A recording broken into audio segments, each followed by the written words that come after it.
Hello everyone, good morning সবাইকে। Welcome back to my channel. আশা করছি তোমরা সবাই খুব ভালো আছো আর আমিও অনেক ভালো আছি। আর এখন বাজে সকাল 10:30 আর বৃষ্টি হয়েছিল, কালকে সারা রাত বৃষ্টি হয়েছিল। তো যাই হোক, ওয়েদারটা খুব সুন্দর আছে আর আমারও বেশ ভালো লাগছে ওয়েদারটা ঠান্ডা ঠান্ডা বলে। তো চলো, একটুখানি কাজ আছে আজকে, সারাটা দিন কি করি না করি তোমাদের সাথে সবটা শেয়ার করব। তো সকালবেলায় চলে এসেছি আর কি, গামলা নিয়ে হাতে করে। তো যাচ্ছি হচ্ছে গিয়ে একটু কোথায় বলো তো, উঠতে পারতে।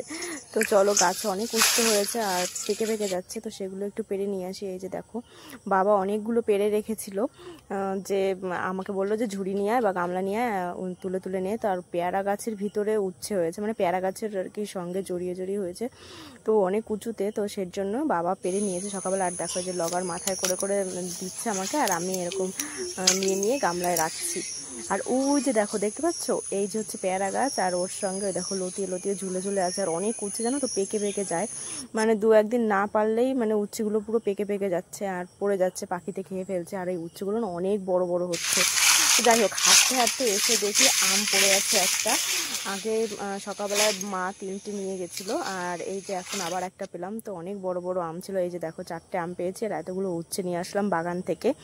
তো আমগুলো দেখে না ভীষণ খারাপ লাগছে, কারণ এবছর না গাছে খুবই কম আম হয়েছে। আর বাগানের দিকে তো একদমই আম গাছে আর সেরকম একটা আম হয়নি বলতে পারো, মানে গোনা যাচ্ছে এরকম আম হয়েছে। তো তাও আবার পড়ে যাচ্ছে ঝড় বৃষ্টিতে, ভীষণ খারাপ লাগছে। আর মা দেখো সকালবেলায়, সরি মা না, বাবা সকালবেলায় গাছে উঠে আবার সবেদা পেরে নিয়ে এসছে। আমি ঘুম থেকে উঠে দেখি অনেকগুলো সবেদা পেরে নিয়ে এসছে।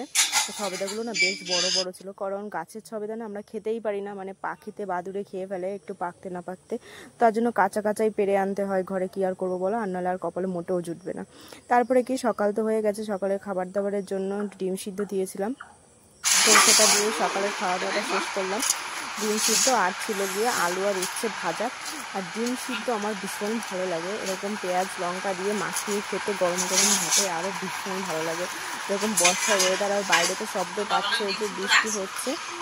সকালের খাওয়া দাওয়াটা ঝটপট শেষ করি, তারপরে অনেক কাজ আছে। এই যে দেখো, বরমাসা যেহেতু আজকে বাড়িতে আছে, তার জন্য মাংস নিয়ে এসছে। ওর নাকি 2 দিন পর পর মাংস খেতে ইচ্ছে করে, 2 দিন মাংস খাওয়ার পরে আবার বলে যেন কতদিন মাংস খাই না। তাই কি আর করবো, সেগুলো দেখো ধুয়েছি একদম পরিষ্কার করে রান্না বসিয়ে দিয়েছি মাংস। আর একদিন না মাঝে ক্যাপসিকাম দিয়ে মাংস রান্না করেছিলাম, সেটা নাকি ওর এত ভালো লেগেছে, তার জন্য এখন মাংস আনলে সঙ্গে করে একটা করে ক্যাপসিকাম নিয়ে আসে, ও ক্যাপসিকাম দিয়ে মাংস খাবে। তো সত্যি ক্যাপসিকাম দিয়ে মাংস রান্না করলে ভীষণ ভালো লাগে, তোমরা একবার বাড়িতে ট্রাই করে দেখতে পারো যদি আমার কথা বিশ্বাস না হয়।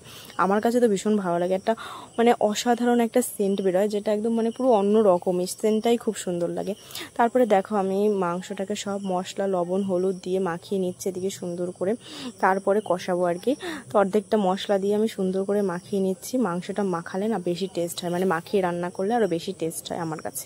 তো আমি এভাবেই রান্না করি, সব মশলা দিয়ে প্রথমে মাংসটা মাখিয়ে রেখে তারপরে আবার মশলা কষিয়ে তারপরে নিয়ে কিন্তু রান্নাবান্না করি। আর দেখো, আবার বৃষ্টি শুরু হয়ে গেছে এদিকে বাইরে। তো এরকম ঠান্ডা ঠান্ডা বর্ষার ওয়েদারেই হচ্ছে গিয়ে খেয়ে শান্তি, ঘুরে শান্তি, ঘুমিয়ে শান্তি। মেইন কথা হচ্ছে গিয়ে দুপুরবেলায় জমিয়ে খাওয়া দাওয়া করে একটা টানা ঘুম দিতে হবে, তাহলেই হচ্ছে গিয়ে শান্তির একটা ঘুম হবে। তো দেখো, আমার এদিকে মশলাটা কষানো হয়ে গেছে, তোমাদের সাথে গল্প করতে করতে। তারপরে দিয়ে দিয়েছিলাম মাংস, আর মাংসটা দিয়ে একটু সুন্দর করে নাড়াচাড়া করে নিচ্ছি মশলার সাথে। যাই হোক, আমার রান্না বান্নার একটা কিন্তু নতুন চ্যানেল আমি খুলেছি, যেখানে সমস্ত রান্নার ভিডিও আপলোড করি। তোমরা চাইলে অবশ্যই সেই চ্যানেলটা দেখতে পারো, সেটা হচ্ছে গিয়ে সুদীপা ভিলেজ কুকিং বলে সার্চ করলে পেয়ে যাবে।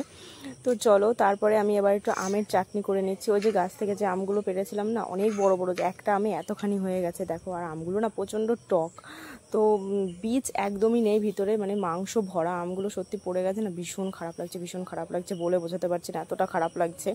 তো সেটা দিয়েই চাটনি করে নেবো, একটুখানি সামান্য 5 ফোড়ন দিয়ে তেলের উপরে কোনো রকম একটু লবণ আর হলুদ দিয়ে ভিজে, যেহেতু কাজু কিশমিশ ছিল না, একদম নর্মালভাবেই করছি, চিনি আর লবণ তেল দিয়ে। তো যাই হোক, চাটনিটাও কিন্তু বেশ সুন্দর হয়েছিল খেতে। আর এইদিকে দেখো, আমার মাংস রান্না প্রায় হয়ে গেছে। আর দেখো, চাটনিটা বললাম না কতটা সুন্দর, দেখো কালার এসে, সামান্য একটু হলুদ দিয়েছিলাম বলে এরকম কালার এসছে, হলুদ না দিলে একদম নর্মালি পুরো সাদা থাকতো। তো দেখো, আমি পুরো আমগুলো এত নরম ছিল না, পুরো ঘেটে পুরো ডাল হয়ে গেছে। আর এইদিকে আমার রান্না বান্না প্রায় হয়ে গেছেই বলতে পারো। আর দুপুর এখন প্রায় 1:30টা বেজেও গেছে, খাওয়া দাওয়া করার সময় হয়ে গেছে। কিন্তু আমাদের বাড়িতে আজকে অনেক কাজ বাজ ছিল। এদিকে দেখো, রান্নাঘর যেহেতু ভাঙা হয়েছে, বৃষ্টি হয়েছে বললাম না কালকে রাত্রে, আর দেখো বরমশাই আমাকে মারতে উঠেছে, ওইটা নিয়ে ভাবো আমার গায়ে পড়লে কি হতো।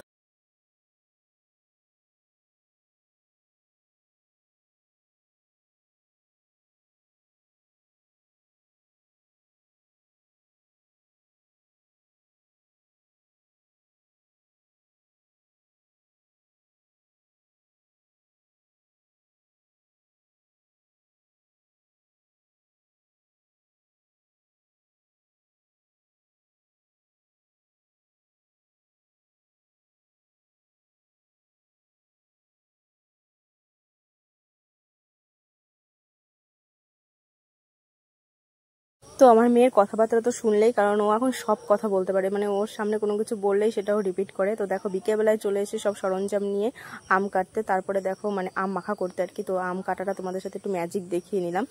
দেখিয়ে আমি শুরু করে দিয়েছি আম ঘষাঘষি করে মাখা করব। বরমশাই সকালবেলায় আম দেখেই বলেছিল আজকে একটা মাখা করে দেবে বিকেলে। তো তার জন্য খাওয়া দাওয়া শেষ করে আম ঘষতে বসে পড়েছি। আর আম ঘষতে গেলে আমার আঙুল ছিলে যাবে, এটা কমন ব্যাপার। তার জন্য আবার বরমশাইকে বললাম যে তুমি একটু ঘষাঘষি করে এটা দাও, তারপর আমি মাখিয়ে আমি দিচ্ছি, তুমি একটু শুধু আমগুলো একটু ঘষে দাও। তো তার জন্য দেখো ও বসে পড়লো। তারপরে লাস্টের ফিনিশিংটুকু আমি দিয়ে দিয়েছিলাম, দিয়ে আর কি আনালে বলবে যে আমি সব কিছু করেছি, আমি সব কিছু মাখিয়েছি। ওর জন্য লাস্টে নিজের নাম করার জন্য আর কি লাস্টের ফিনিশিংটা আমি করেছিলাম। তারপরে আর কি লঙ্কা, শুকনো লঙ্কা আর হচ্ছে গন্ধরাজ লেবু, কাসুন্দি, লবণ, চিনি দিয়ে ঠক করে একদম মেখে নিয়েছিলাম। আর আমটা যে এত পরিমাণে টক হবে বিশ্বাস করো, মানে 1 বস্তা চিনি দিলেও মনে হয় কম পড়ে যাবে।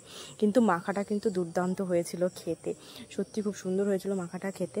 আর জানো তো আম মাখার ভিতরে আমার সব থেকে বেশি ভালো লাগে এই আঁচটা, মানে বীচের পাশে যে আর কি আঁচটা থাকে না, সেটাই সব থেকে খেতে ভালো লাগে, এবং চেটে চেটে উফ সেই টেস্ট। মানে আমি এখন ভয়েস ওভার দিতে গিয়েও না আমার জিভ থেকে জল পড়ে যাচ্ছে, এতটা টেস্ট লাগে।